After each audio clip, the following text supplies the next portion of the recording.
तो अश्वत्थामा से कहता है दुर्योधन कि हमें और तो कोई कष्ट नहीं, एक ही कष्ट है, हम 100 भाई थे, एक नहीं बचे, पांडव 5 भाई थे, एक नहीं मरे। अश्वत्थामा बोला चिंता मत करो, हम अभी जाते हैं, सिर काट कर लाते हैं ताकि तुम्हारे मन को संतुष्टि हो जाए। देखो भगवान जो करते अच्छा करते। कैसे? इधर 5 पांडव जब विजय प्राप्त करके युद्ध से वापस लौटे तो भगवान बोले सुनो भाई पांडवों, हाँ आज की रात हम लोग यहां नहीं सोएंगे, जहां युद्ध स्थल में टेंट लगा था वहीं सब सोते थे, आज यहां नहीं सोएंगे। पांडव बोले क्यों? बोले आज तो विजय हो गए हैं, जीत गए हैं। भगवान बोले आज कहीं और चलते हैं, विजय की रात्रि में धूम मचाते हैं। पांडव बोले ठीक है। पांडवों के साथ भगवान पांडवों को दूर ले गए। पांडव के 5 पुत्र थे जो दिखने में पांडवों के जैसे ही थे, वो उस पांडवों के स्थान पर सो गए। इधर अश्वत्थामा ने क्या किया? अश्वत्थामा ने सोचा कि पांडवों से लड़ना तो बेकार है, क्योंकि इतनी बड़ी सेना नहीं टिक पाई तो हमारा टिकना मुश्किल है, तो कैसे जीता जाए? उलूकन न्यास विधि से। उलूकन न्यास विधि का मतलब है कि सोते हुए शत्रु पर हमला करना। रात को पूरे पक्षी सो रहे थे, उल्लू ने जाकर के हमला कर दिया, कौवा मारे गए, क्योंकि कौओं को रात को दिखाई नहीं देता, उल्लू को रात को दिखाई। यही विधि अपनाई किसने? अश्वत्थामा ने। पांडवों के पुत्र सो रहे थे, उनको पांडव मान करके अश्वत्थामा ने 5 के सिर को काट दिया, 5 बालकों को मार दिया, और 5 बालकों को मार करके उनके सिर को लिया और ले आकर के दुर्योधन के सामने कहा, देख मित्र, तू एक सिर कह रहा था, हमने 5 काट दिए। पहले तो दुर्योधन बड़ा प्रसन्न हुआ, वाह जो महाभारत में आज तक नहीं हुआ वो कर दिया तूने, नजदीक लाओ। लेकिन जब गौर से देखा तो ये पांडव नहीं, ये तो पांडव पुत्र हैं। चिल्ला पड़ा दुर्योधन, अरे अश्वत्थामा ये तूने क्या किया? क्यों? पांडव पुत्रों को ही मार दिया, इन्होंने क्या बिगाड़ा था? ये तो बच्चे हैं, इनको मारकर तूने मेरे घर में पानी देने वाला भी नहीं छोड़ा। और चिघाड़ता हुआ दुर्योधन मर गया। अश्वत्थामा को पता लगा कि पांडव जीवित हैं तो ये हमें जिंदा नहीं छोड़ेंगे। अश्वत्थामा भागा। सुबह हुई, देखो भगवान जो भी करते अच्छा करते, ना भगवान पांडवों को ले जाते ना पांडव जिंदा बचते। बहुत से लोग कहते हैं महाराज हमारे साथ भगवान ने बड़ा उपकार किया। भैया भगवान ऐसा नहीं करते तो ऐसा नहीं होता। भगवान जो करते अच्छा करते, भगवान कभी बुरा नहीं करते। हम आपसे ही पूछना चाहते हैं, क्या कोई पिता ऐसा होगा जो अपने पुत्र या पुत्री को दुखी देखना चाहे? आप लोग हो ऐसे? कोई ना कोई माँ पिता तो है ही है। क्या आप चाहते हो कि आपके बच्चे दुखी रहें? Yes, no, no. तो फिर ठाकुर जी तो परम पिता है और हम लोग उनके बच्चे हैं, ये कब चाहेंगे कि हम दुखी रहें? ये तो हमेशा हमें प्रसन्न रखना चाहते, लेकिन हम ही इनके नहीं होना चाहते। हम लोग माया में इतने फंसे कि गोविंद को भूल जाते, भगवान की कथाएं भूल जाते, कीर्तन करना भूल जाते, डिस्को डांस में ठुमका लगाते, पार्टियां करते, रातों भर झूमते। हद तो ये हो गई, तिलक लगाने में शर्म है, मेकअप खराब हो जाएगा। राम राम बोलने में शर्म है। विचित्रता तो देखो, धन्य है, हम तो भारत में ही समझते थे कि यहाँ सनातन की बाढ़ है, पर धन्य है इस इंग्लैंड की ये धरा, यहाँ भी सनातन की कृपा है, सनातन की महिमा है। और हम आज दिन में दरबार में मोदी जी को धन्यवाद दे रहे थे, धन्य है मोदी जी आप। वहाँ भारत में एक मोदी जी हैं और यहाँ आप हैं, वाह क्या कहना। यहाँ के आप प्रेसिडेंट हैं और यहाँ ऐसा राम मंदिर आपने बनाया है इंग्लैंड की इस धरा पर कि इस राम मंदिर में सबको राममय कर दिया। क्या कहना भैया। तो हम लोग भगवान को भूल जाते हैं। भगवान ने कृपा की, पांडव बच गए। सुबह हुई, मारो दीदस्य जननी गौतमी पति देवता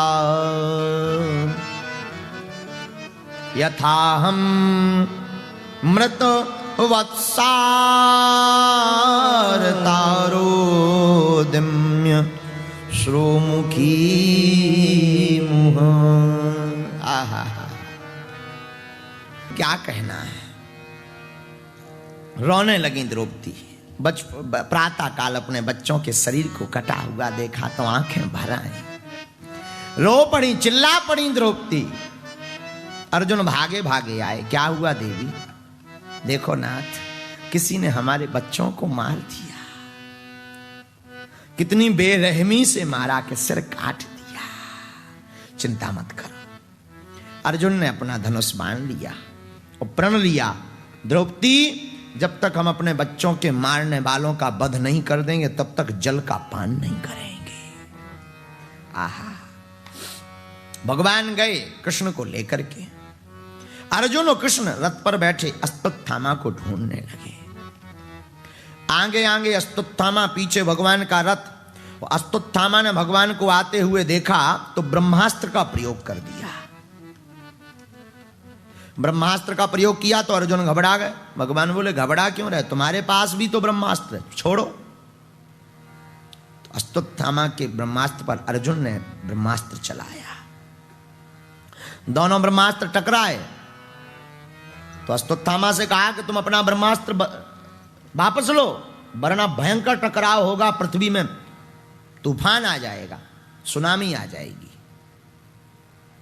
तो अश्वत्थामा ने कहा कि हम चलाना तो जानते हैं पर खींचना नहीं जानते, और ज्यादातर लोगों की यही गति है, जिंदगी जी रहे हैं पर जीना नहीं जानते। जिंदगी जी रहे पर जीना नहीं जानते। और बहुत से लोग ऐसे हैं। एक हमारे शिष्य थे टिल्लू गुरु, उन्होंने गाड़ी ली पर चलाना नहीं जानते।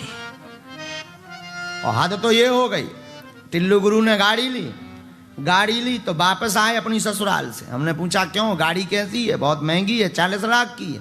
हमने कहा चल कैसी रही? बोले बेकार है। अरे हमने कहा बेकार क्यों? अरे बोले फेल है। अरे हमने कहा फेल क्यों? अरे बोले खराब है। हमने कहा खराब क्यों? अरे बोले किसी काम की नहीं।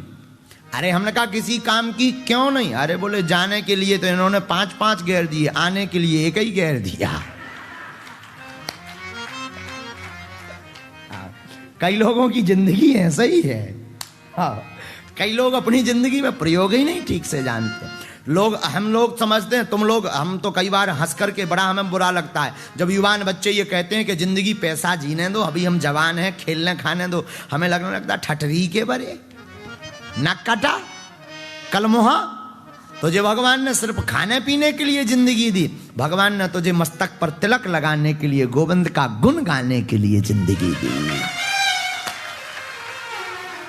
हाथ दान देने के लिए दिए, पांव तीर्थ घूमने के लिए दिए हैं, मंदिर दर्शन के लिए, आंखें संतों के दर्शन के लिए दी हैं, कान गोविंद की कथा सुनने के लिए दिए हैं, और जीभ गोविंद का भजन करने के लिए दिए हैं। और फिर भी तुम ना करो तो तुम्हारे बराबर, हमारे बराबर इस संसार में कोई भी मूर्ख नहीं है। बोलो सीताराम। पागलो, इसलिए सावधान हो जाओ, गोविंद के नाम के पागल बन जाओ। आप कहोगे कि सबको पागल बना रहे गुरुजी। तो पागल का मतलब मेंटल नहीं है, पागल का मतलब है प्रभु के चरणों को पाकर के जो गल जाए उसी का नाम पागल। बोलो सीताराम, जोर से बोलो। तो रोने लगी तो अर्जुन जैसे ही गए, ब्रह्मास्त्र का प्रयोग हुआ। भगवान बोले अर्जुन से कि तुम भाई वापस करो, उनसे भाई साहब से तो बनता नहीं है। अर्जुन ने अपना ब्रह्मास्त्र वापस किया। उनसे कहा कि भाई वापस नहीं करते बनता, कहीं मोड़ दो। तो दिशा मोड़ दी उसकी। बोले दिशा मोड़ देंगे, दिशा ही मोड़ दो। दिशा मोड़ दी। अश्वत्थामा को बांधा रथ में। भगवान बोले यहीं वध कर दो। बोले नहीं नहीं, द्रौपदी के सामने। अर्जुन द्रौपदी के सामने लेकर आए। मारने के लिए तलवार निकाली तो द्रौपदी ने रोक दिया, मत मारो। क्यों? अरे देवी क्यों ना मारे इसे, तुम्हारे 5 पुत्रों का वध किया, तुम कह रही मारो मत। बोले नाथ, भले ही 5 पुत्रों का वध किया पर ये गुरु का पुत्र है, इसके पिता तो महाभारत में मारे गए, तो वैसे भी इसकी माँ विधवा हो गई, और अगर ये भी मर जाएगा तो माँ पर क्या बीतेगी। और पुत्र के जाने का और मरने का गम अगर कोई जानती तो सिर्फ माँ जानती। इसलिए मत मारो नाथ, मत मारो। युधिष्ठिर जी ने भी कह दिया हाँ मत मारो अर्जुन, और अर्जुन भी मान गए कि नहीं मारना है। लेकिन भगवान तो कम कौत की नहीं है। ठाकुर जी बोले अर्जुन जी तुमने प्रतिज्ञा ली थी कि जलपान वाटर भी नहीं पिएंगे, पानी भी नहीं पिएंगे, अब क्या करोगे। अर्जुन बोले अब और आफत। अर्जुन भगवान की तरफ देख के बोले आप ही कुछ बताओ। भगवान बोले हम क्या बताएं, हम तो ध्यान करवा रहे हैं। अर्जुन बोले ध्यान ही करवाते रहोगे कि कुछ बताओगे। बोले नहीं नहीं कुछ बताएंगे नहीं, तुम ही देखो। अर्जुन बोले जय हो तुम्हारी। बोले कुछ तो बताओ। भगवान बोले भी सुविचित्र बोले। क्या बोले, ब्रह्म बंधुर्न हंतव्य आतताई बधारणा।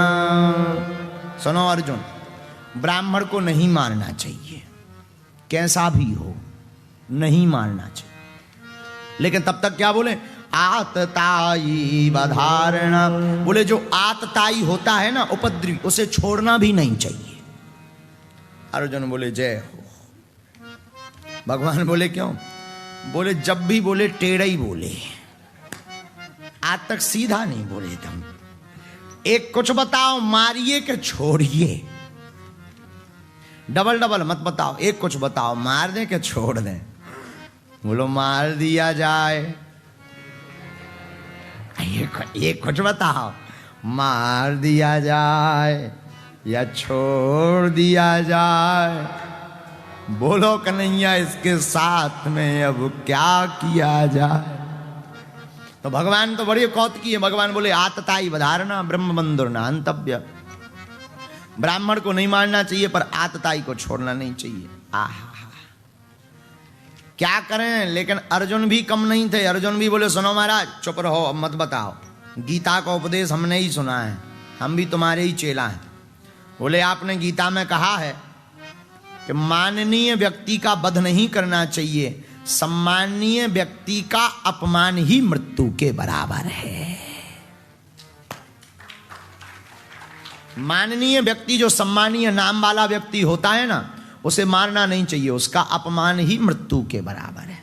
बोले सरकार आइए, आपके ही हम शिष्य हैं। और फिर किया क्या, अश्वत्थामा के मस्तक में मणि थी, उस मणि को निकाल लिया अर्जुन ने। मणि को निकाल करके अश्वत्थामा को धक्का दे करके बाहर कर दिया।